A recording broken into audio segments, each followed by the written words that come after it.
தொலைக்காட்சி ஊடக நண்பர்களுக்கும் எங்கள் அழைப்பை ஏற்று தாயகம் வந்ததற்காக என்னுடைய நன்றியை தெரிவித்துக் கொள்கிறேன். இன்றைய நிர்வாக குழு கூட்டத்தில் 6 தீர்மானங்கள் நிறைவேற்றப்பட்டிருக்கின்றன. அவை அனைத்தும் பத்திரிகைகளுக்கும் தொலைக்காட்சிகளுக்கும் அதனுடைய பிரதிகள் அனுப்பப்பட்டு விட்டன. இதில்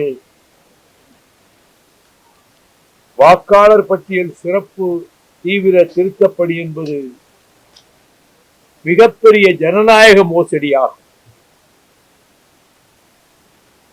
வாக்குரிமை உள்ளவர்களினுடைய வாக்குரிமை பறிப்பதற்கும் வேறு மாநிலங்களிலே வந்து குடியேறுகிறவர்களுக்கு வாக்குரிமை கொடுத்து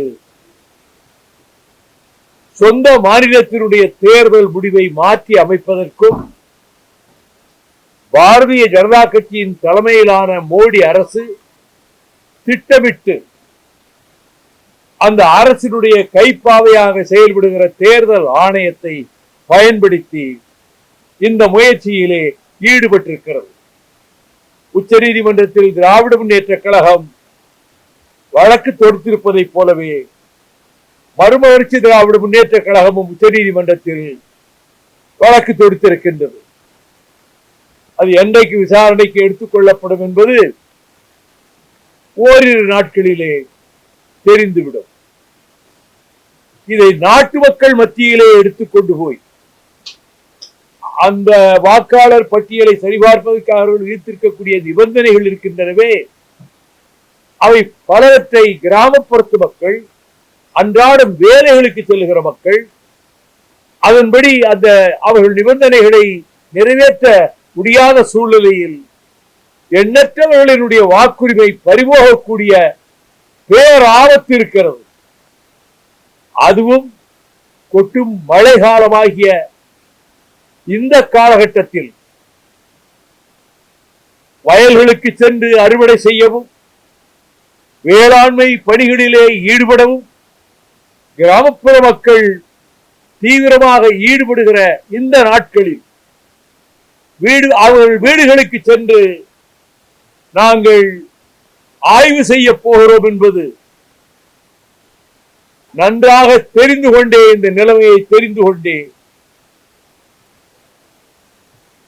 திட்டமிட்டு தேர்தல் ஆணையம் இந்த ஜனநாயக விரோத செயலில் ஈடுபடுகிறது.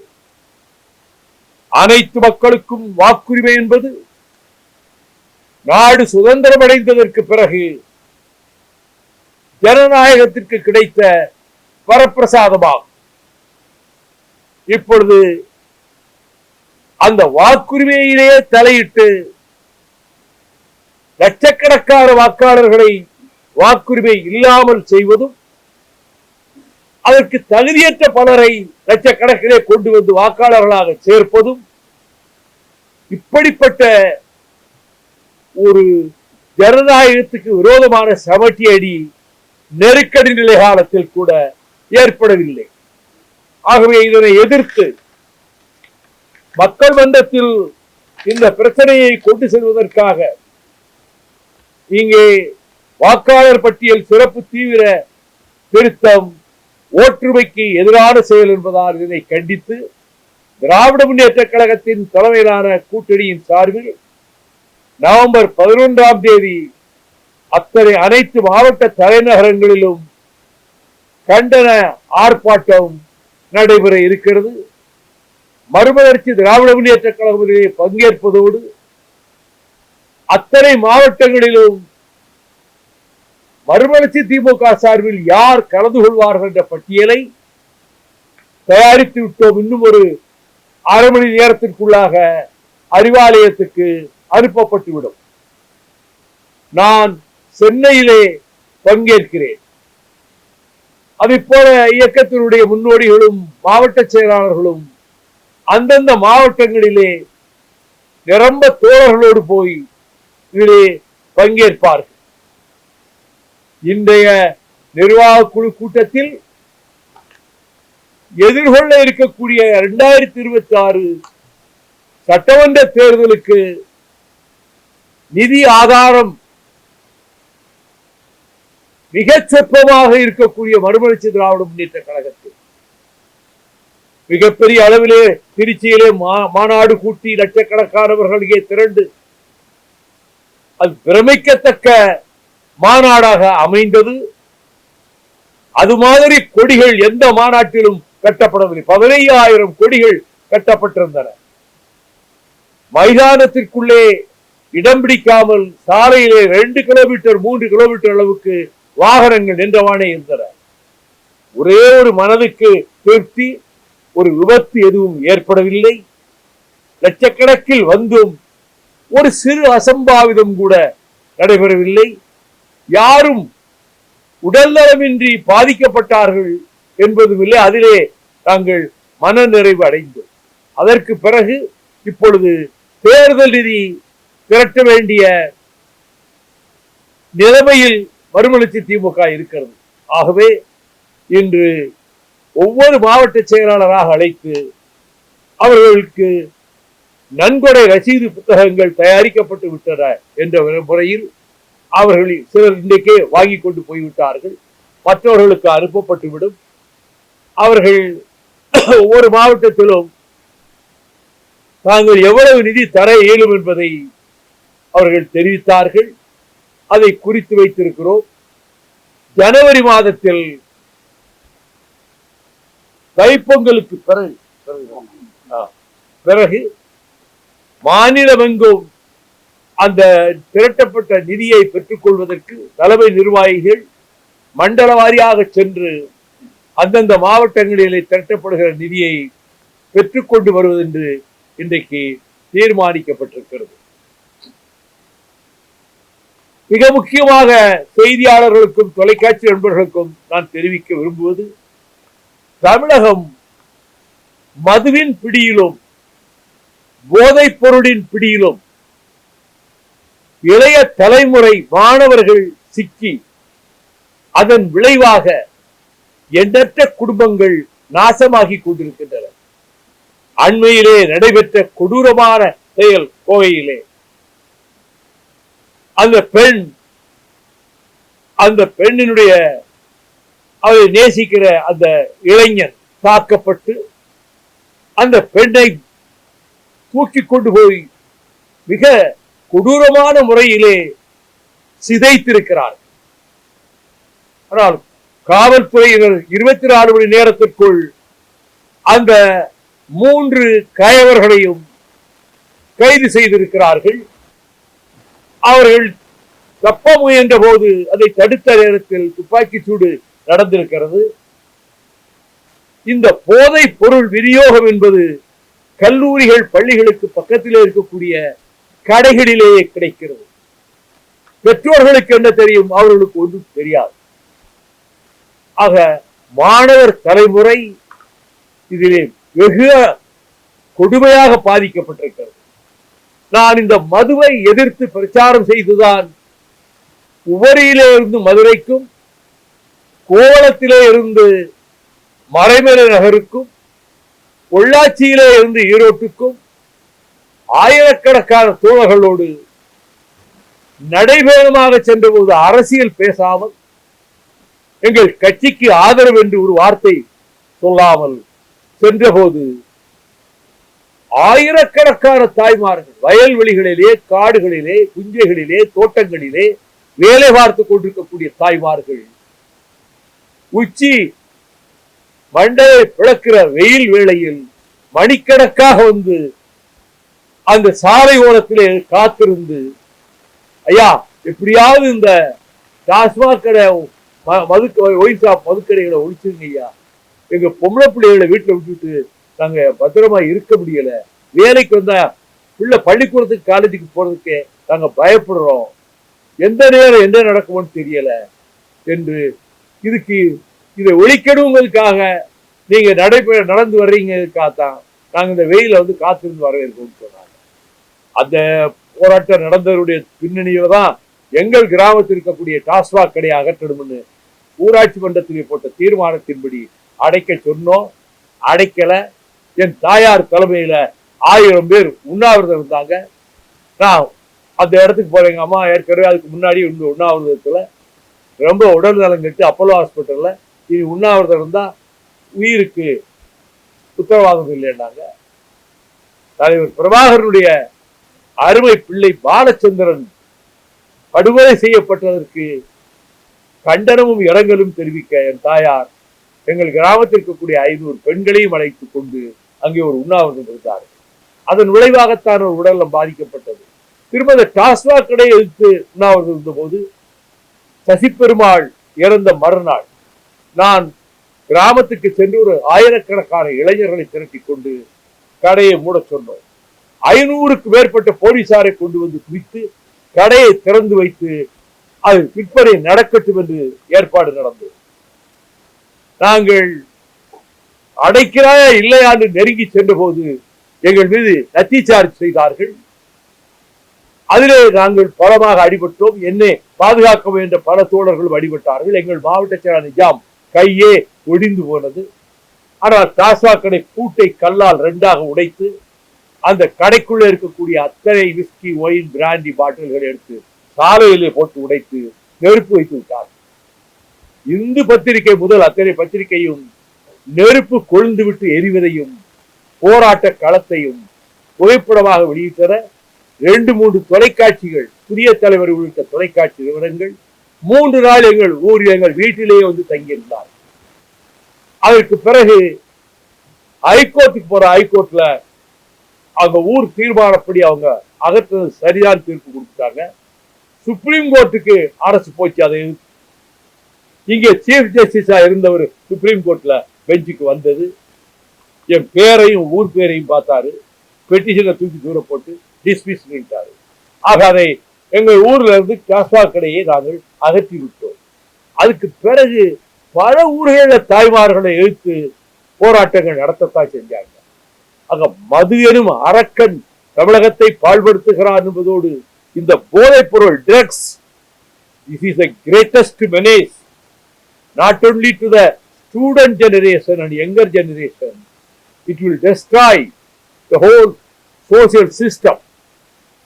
அதை எதிர்த்தும் சாதிகள் வகை மூண்டு ஆங்காங்கு கலவரங்கள் நடப்பது, ஆங்காங்கு மோதல்கள் நடப்பது, தந்தை பெரியார் ஊட்டிய சுயமரியாதை உணர்வுக்கும் அண்ணா ஊட்டிய கலைஞர் ஊட்டிய தன்மான உணர்ச்சிக்கும் விரோதமாக இந்த சாதி மத மோதல்கள் நடப்பது தவிர்க்கப்பட வேண்டும். அவை அவை தடுக்கப்பட வேண்டும் என்ற வகையில் யாதும் ஒரே யாவரும் கேளீர் என்ற அந்த கோட்பாட்டின்படி ஒருவரை ஒருவர் சகோதர பாசத்தோடு நேசித்துக் கொள்ள வேண்டும் என்று வலியுறுத்துவதற்காக அரசியல் சட்டத்தை யாத்து தந்த பாபா சாஹேப் டாக்டர் அண்ணல் அம்பேத்கர் அவர்களுடைய படத்தை, திருவுருவப் படத்தை இந்திய நாடாளுமன்ற மைய மண்டபத்திலே திறந்து வைக்க வேண்டும் என்று 7 ஆண்டு காலமாக நான் போராடி, விபி சிங் அவர்கள் பிரதமரானவுடன் சபையிலேயே கோரிக்கை வைத்து, அவர் நேரவும் கோரிக்கை நேராகவும் வைத்து, அவர்தான் உடனே மைய மண்டபத்திலே டாக்டர் அம்பேத்கருடைய திருவுருவப் படத்தை திறந்து வைத்தார். இப்பொழுது பசும்பொன்னுக்கு நான் போன போது கூட அங்கே பசும்பொன் தேவர் திருமகனுக்கு மரியாதை செலுத்திவிட்டு வெளியே வந்த போது இந்த பத்திரிகையாளர்களிடம் நான் கொடுத்த மெசேஜ் ஒற்றுமையாக இருக்கட்டும் இங்குள்ள மக்கள், சமுதாய மக்கள். அவர் தேவேந்திர குல மக்களுக்கு எண்ணற்ற நிலங்களை வாரி கொடுத்து அவர்களே உழுது பயிரிட்டு சொந்தமாக்கிக் கொள்ள சொன்னவர் தான் பசும்பொன் தேவர் திருமகனார். அதையும் நான் பதிவு செய்தேன். நடக்கக்கூடாத மோதலும் படுகொலை 56-57 அந்த மண்டலத்திலே நடந்திருந்தாலும் நீங்கள் ஒற்றுமையாக இருங்கள், சாதி வேற்றுமை பார்க்காதீர்கள். இதுதான் இந்த பசும்பொன்னிலே இருந்து நான் விடுக்கின்ற வேண்டுகோள் என்று சொல்லிவிட்டு வந்தேன். இப்பொழுது அதனையே வலியுறுத்தி சாதி மத வேற்றுமைகள் களையப்பட்டு சகோதரத்துவமும் சமத்துவமும் தலைப்பதற்கு மக்கள் மன்றத்திலே போய் பிரச்சாரம் செய்வதற்காக நான் 94 கன்னியாகுமரியிலே இருந்து சென்னை வரை 1600 கிலோமீட்டர் நேரடியாக சென்னைக்கு வராமல் கொங்கு மண்டலம் சேல மண்டலம் எல்லாம் போய்விட்டு வந்தேன். அதை போல புட்டாவிலே இருந்து விடுதலையானவுடன் நதிகளை இணைப்பதற்கும் மதுவை ஒழிப்பதற்கும் சாதி மத ஒற்றுமையை ஏற்படுத்துவதற்கும் தாமிரபரணியிலே நீராடிவிட்டு அங்கிருந்து புறப்பட்டு கிட்டத்தட்ட 2000 தோழர்களோடு நான் 1200 கிலோமீட்டர் நடைபயணம் வந்தபோது நாங்களே சாலை ஓரத்திலே 2 பேராக நடந்து போக்குவரத்து போகவும் வரவும் காவல்துறை செய்ய வேண்டிய வேலையை நாங்களே செய்து எந்த ஒரு சிறு அசம்பாவித சம்பவமும் எங்கும் ஏற்பட்டு விடாமல் ஆம்புலன்ஸ், குடிநீர் லாரி, மருந்துகள் எல்லாம் வைத்துக் கொண்டுதான் அந்த நடைபயணத்தை நடத்தியது. அதை போல முல்லை பெரியாருக்கு 2 முறை, நீட்டோனோவுக்கு 1 முறை, இப்படி 7 தடவை நான் நடைபயணத்தின் போது கோடிக்கணக்கான மக்களை சந்தித்திருக்கிறேன். எங்கள் நடைபயணத்தில் மக்களுக்கு எந்த விதமான சிறு உத்தரவும் இல்லை. அவர்கள் எல்லோரும் வந்து பார்த்தார்கள். நாங்கள் அவளை கட்டுப்பாடாக அதை நான் ஒழுங்குபடுத்தி இருந்தேன். அந்த தொண்டர் படையினுடைய அதனுடைய தலைவர்களுக்கு நானே பயிற்சி கொடுத்து எப்படி நாம் செல்ல வேண்டும் என்று ஒழுங்குபடுத்தி அந்த நடைபயணங்களை நடத்தினோம். அதே போல இப்பொழுது ஜனவரி 2ஆம் தேதி திருச்சியிலே இருந்து புறப்பட்டு உழவர் மையம் என்று நாங்கள் தேர்ந்தெடுத்திருக்கிறோம். அங்கிருந்து புறப்பட்டு தொண்டர் படையினர் 100 பேர், மாணவர் அணியினர் 100 பேர், இளைஞர் அணியினர் 100 பேர் என்று 300 பேரை தேர்ந்தெடுத்து, எல்லாம் 25 வயதுக்கு உட்பட்டவர்களாக தேர்ந்தெடுத்து அவர்களுக்கு சீருடை கொடுத்து நான் அதற்கு தலைமையேற்று அங்கிருந்து மணப்பாறை, திண்டுக்கல் வழியாக என் நடைபயணத்தில் இந்த பகுதி எப்பொழுதுமே இடம்பெறவில்லை. முதல் தடவை வருகிற போது மதுரையிலிருந்து வந்து நான் குடைரோட்டில் இருந்து பழனியை நோக்கி சென்று குடும்பப்பேட்டை வழியாக கோயம்புத்தூர் போய்விட்டேன். 2வது தடவை மதுரையிலிருந்து காரைக்குடி சென்று திரும்ப திருச்சிக்கு வந்து விட்டேன். ஆக திருச்சியிலிருந்து மதுரைக்குள்ள இந்த சாலையில் நான் நடந்ததில்லை. அதை தேர்ந்தெடுத்திருக்கிறேன். அதிலே முக்கிய நகரங்கள் மணப்பாறை, திண்டுக்கல். ஆக பிரதான சாலை போகிற இடங்களில் சர்வீஸ் ரோட்ல இறங்கி அந்தந்த ஊர்களுக்கு உள்ளே போய்விட்டு வர திட்டமிட்டு மொத்தம் 175 கிலோமீட்டர் வருகிறது. 2ஆம் தேதி புறப்பட்டு ஜனவரி 12ஆம் தேதி பொங்கலுக்கு 1 நாளைக்கு முன்னைய நாளில் மதுரையில் போய் நிறைவு செய்வது என்று முடிவு செய்து நான் நிர்வாக குழுவிலே அறிவித்திருக்கிறேன். 1-2 பேருக்கு உடல்நலம் பாதிக்குமா என்று கேட்டார்கள். அது ஒன்றும் பாதிக்காது. நான் ஏற்கனவே 1 கிலோமீட்டர் 1 மணி நேரம் 2 மணி நேரம் காலையில நடந்து இப்ப கூட பயிற்சி நான் ரெடியா இருக்கிறேன்னு என்னை நானே பார்த்து சொல்லிச்சுக்கிட்டேன். நான் போகிறதுனால நடக்க முடியும்னால அது இந்த 300 இளைஞர்களுக்கோ நாங்க போற வழிகள்ல போக்குவரத்துக்கு எந்த விதமான இடையூறும் இல்லாத வகையில் 2 பேராக அணிவகுத்து செல்லத்தான் ஏற்படுத்தி இருக்கிறோம்.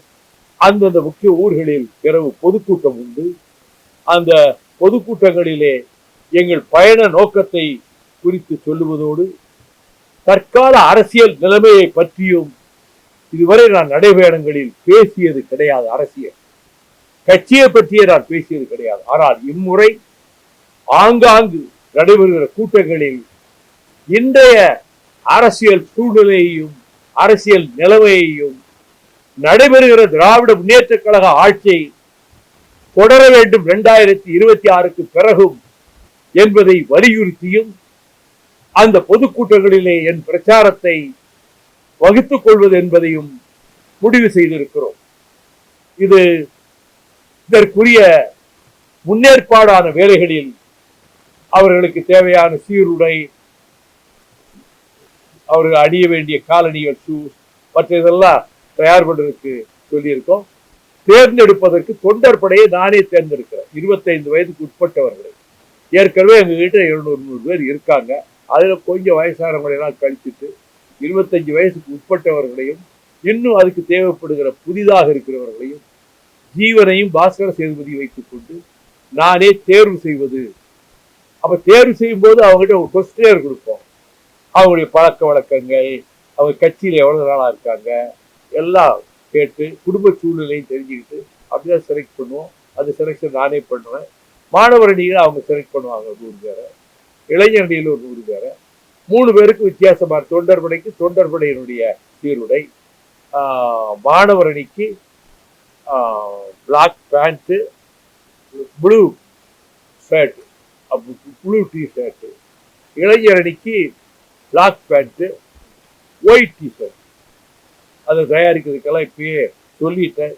திருப்பூர்ல இருக்கிற மாவட்ட செயலாளருக்கு சொல்லிட்டு அவர் தயார் பண்ணி கொடுத்துருவாரு. ஆக இந்த சமத்துவ நடைப்பயணம் என்று அதற்கு பெயர் வைத்திருக்கிறேன். சமத்துவ நடைப்பயணம் அதை ஜனவரி 2 தொடங்கி ஜனவரி 12 மதுரையில் நிறைவு செய்வதற்காக திட்டமிட்டிருக்கின்றோம். வருகிற 27 சைதாப்பேட்டை தேரடியில் தியாக திருநாள் பொதுக்கூட்டம் ஒரு மிகப்பெரிய அளவில் அந்த கூட்டத்தை நடத்துவதற்கான ஏற்பாடுகள் இப்பொழுது நடைபெற்றுக் கொண்டிருக்கின்றன. வேற ஏதாவது கேட்கணும்?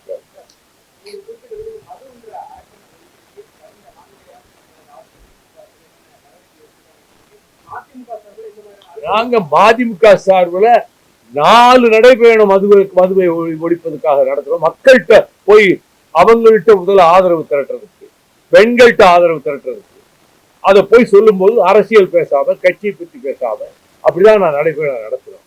இப்ப திராவிட முன்னேற்ற கழக அரசும் மதுவிலக்கை பூரணமாக அமுல்படுத்த வேண்டும் என்பதுதான் எங்கள் கோரிக்கையாகும்.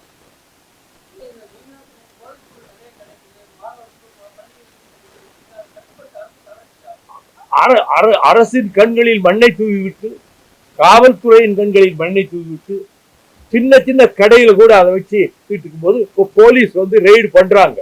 போதைப் பொருள் எங்கெல்லாம் விற்கப்படுதுன்னு சொல்லி அங்க போய் பறிமுதல் பண்றதுக்கும் ரெய்டு பண்றதுக்கும் காவல்துறை வேலையில் ஈடுபட்டிருக்கு. இன்னும் முழுமையாக ஈடுபட வேண்டும். மக்களுக்கு இந்த போதைப் பொருள் உங்க பிள்ளைகளுக்கு வாழ்க்கையை கெடுக்கிறது மட்டும் இல்ல, அவர்கள் இப்படி கோவையில் நடைபெற்ற சம்பவம் போன்ற கொடூரமான சம்பவங்களிலும் இந்த போதைக்கு அடிமையாகிறவர்கள் ஈடுபடுகிறார்கள் என்பதையும் மக்களிடம் விழிப்புணர்வு பிரச்சாரமாக செய்கிறது இந்த பயணத்தினுடைய நோக்கங்களில் ஒன்று.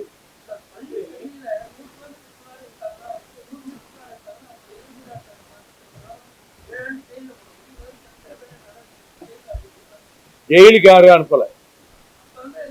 அவங்க அவங்க பல இடங்கள்ல ரெய்டு பண்ற இடங்கள்ல எங்கெங்க கிடைச்சிருக்கோ அங்க இது பண்ணி இருக்காங்க, நடவடிக்கை எடுக்கிறாங்க. இன்னும் தீவிரமா நடவடிக்கை எடுக்கணும். அப்படி நான் சொல்லலையே. அரசுதான் நடவடிக்கை எடுக்கணும். அரசுதான் நடவடிக்கை எடுக்கணும். காவல்துறை நடவடிக்கை எடுக்கணும். நடவடிக்கை எடுக்கணும். விடுங்க. பெரிய அளவில் இருக்கும். நான் போன நடைபயணத்துல பார்த்தேன். பல்லாயிரக்கணக்கான மக்கள் வருவாங்க, வந்தாங்க எல்லாம்.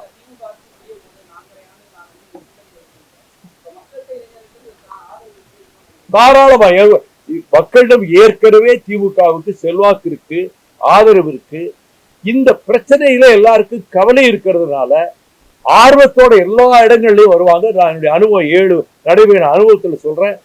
ஏழை பெண்கள், கூலி வேலை செய்யற பெண்கள் கூட மணிக்கணக்காவது காத்திருந்து பார்க்கலாம். பெரிய அளவில் அது வருவாங்க. அது என்ன சார் பாருங்க, அரசியல்ல ஒவ்வொன்றுக்கும் பயன் இருக்குமா என்று எதிர்பார்த்து கொண்டு போவது மலிவான அரசியல். கடமையை செய்வது ஒரு பொது வாழ்வில் ஈடுபட்டிருக்கவனுடைய அர்ப்பணிப்பு வேலை. என் வாழ்க்கையை அப்படித்தான் நான் நடத்தி கொண்டு வருகிறேன்.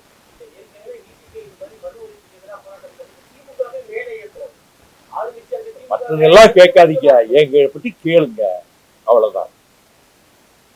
சரி, அதெல்லாம் அதாவது ஆகாய வழியில கோட்டை கட்டிக்கிட்டு,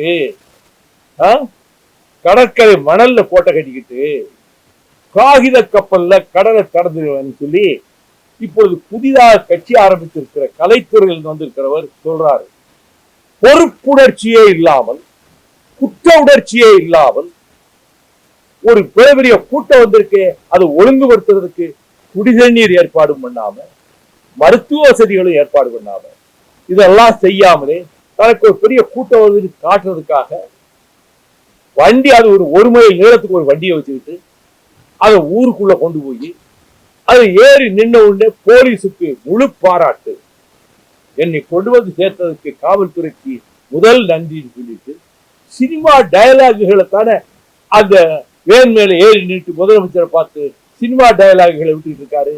அரசியலில் அரிச்சுவடியும் ஆத்திச்சுடியும் கூட அறியாத ஒரு மனிதர், பொதுவாழ்வுன்னா என்னன்னு தெரியாத மனிதர் அவர். நான் தான் முதலமைச்சராகவே வந்துட்டதை போல அடுத்து நாங்க தான் ஆட்சிக்கு வர்றோம், நாங்க ஆட்சி தான், எங்களுக்கு திமுக தான் போட்டி என்று அவர் சொல்லிக் கொண்டிருக்கலாம்.